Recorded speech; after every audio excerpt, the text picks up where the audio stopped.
qalbiyadu waa sida weelasha oo kale, faruuryaha ama bishimuhuna waa qafuladooda, carabyaduna waa furayaashooda. Haddaba qof waliba ha ilaalsado furaha sirihiisa.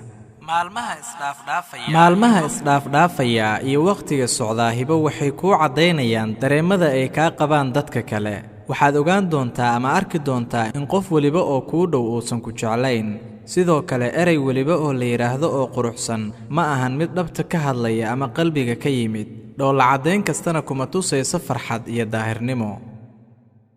Markii dembigu qalbiga uu ku dhaco waxay la mid tahay sida saliid ama wax dufan ah oo mara ku dul dhacay oo kale.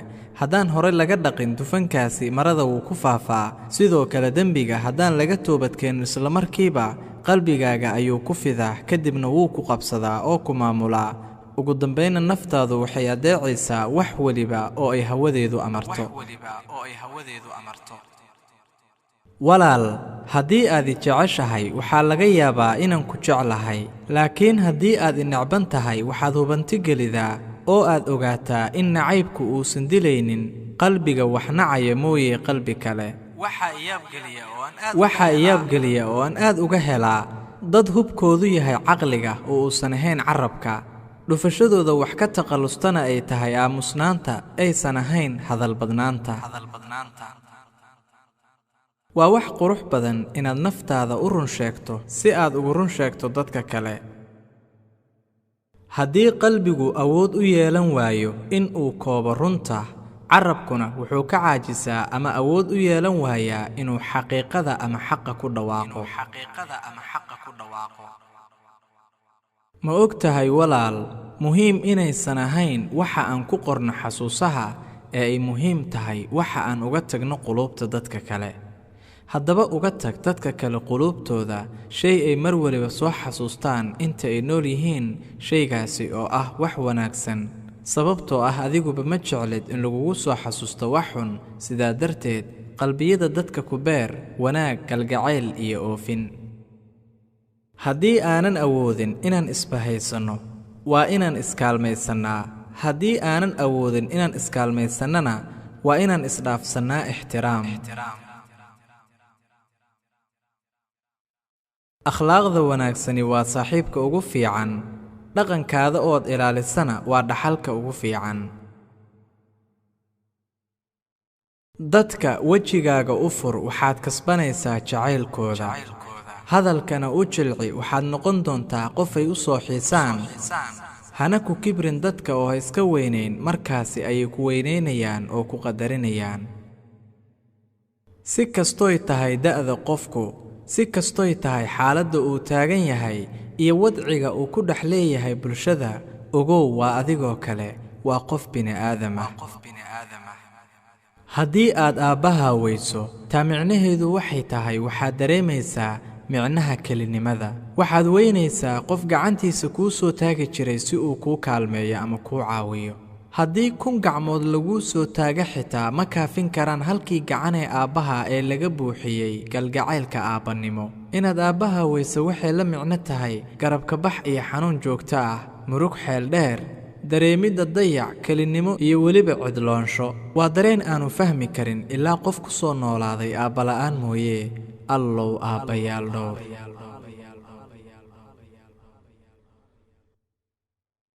Abbaayada ama walaasha kula dhalatay, marka aabba kugu xanaaqo oo guriga kaa saaro isagoo ku edbinaya, iyadu waxay isku dayaysaa inay ku soo dunto gurigana kugu soo celiso. Haddii ay ku guulaysan weydo inay guriga ku soo geliso, waxay ka fikirtaa ama walaalka gaajoodaa. Markaasay cuntadaada kuu diyaarisaa, iskuna daydaa xitaa inay bannaanka kuugu keento si aadan u gaajoon. Allow abbaayooyinkeena inoo xifdi.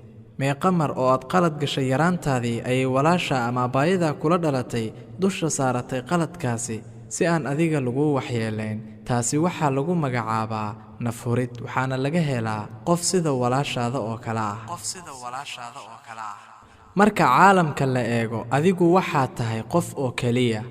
Laakiin marka qof kale la eego, waxaa laga yaabaa inaad qofkaas caalamkiisa oo dhan tahay. Sidaa waxaa yiri nin waaye arag ah oo lagu magacaabo brand designer. Haddii aad wax iiga sheegto jacaylka iyo xanaanaynta, waxaan kuu tilmaamayaa ama kuu sheegayaa qalbiga hooyaday. haddii aad wax iiga sheegto xasiloonida iyo farxadda, waxaan kuu tilmaamayaa ama kuu sheegayaa dhabta hooyaday. hooyo waa nicmo Ilaahay noogu nimceeyey, waa ubaxa maalmaheenna, waa carafta subaxyadeenna, waa quruxda nolosheenna. iyada ayaan ka barannaa awoodda iyo adkaysigaba. hooyo waa nicmada keliya ee aan la iibsan karin, aanan la isdhaafsan karin. jiritaanka hooyo noloshu qurux bay u noqonaysaa dhammaan dadka ku hareeraysan indhahooda. iyadu waa tan keliya ee beeraysa farxadda, khayrmalaysiga iyo galgacaylka, kuna dhex beeraysa qaybaha kala duwan ee afraadda qoyska. markii la waayo, nolosha waxaa ka baxa waxyaabo badan oo iftiin lahaa, sida rajada, galgacaylka iyo waxyaabo badan oo kale. hooyo, ubixii aan caloosheeda ka soo baxay, meeqo ayaa dartay daashay, meeqa xanuun ayaan kugu sababay, meeqa ayaad isoo duntay oo dhabtaada igu qabatay, meeqa jeer ayaad ii hibaysay dhunkasho ka timid faruuryahaaga malabka ah, meeqa ayaad quluubteenna ku sawirtay riyooyin qurux badan, meeqa ayaad dartay u soo jeeday, meeqa ayaad ooyeysay adigoo ii cabsanaya, aniguna amni iyo degganaan ku jiifay. markaan in yar xanuunsaday waad murugootay, Ilaahay baad gacmaha u taagtay. markii aan caafimaaday, dhoolla caddayntaadii darteed wejigaagu sida dayaxa 12aad ayuu u ifayey. murugooyinkaagii oo dhan waad hilmaamtay, daalkaagii oo idilna waad iska ilowday. si kastoon iskugu dayo inaan tilmaamo wanaaggaaga, xarfaha ayaa iqiyaanaya, mana helayo erey u dulqaadan kara inuu cabbiro wanaaggaaga iyo jacaylka aadna siisay. hooyo, Ilaahay ha ku xafido. xarfihii oo idil baan u yeeray, erayadii baan isugu wacay, fikirka ayaan dhalaaliyey, dareemayaasha iyo caadifadii oo dhan waan soo kulmiyey. dhammaantood waxaan rabaa inaan ku qoro jacaylka dhabta ah, xanaanada quruxda badan, dhimrinta iyo galgacaylka, oofinta iyo runta shay weliba. waxaan rabaa inaan idhaahdo erey, waxaan rabaa inaan dhaho erey kulminaya micnahaasi oo dhan. waa hooyo. hooyo. haa, waa hooyo. soo maahan ereygii ugu horreeyey oo aan ku dhawaaqay. soo dhabteedu maaha halkii lagu dareemayey aamin ahaansho iyo nabadgelyo.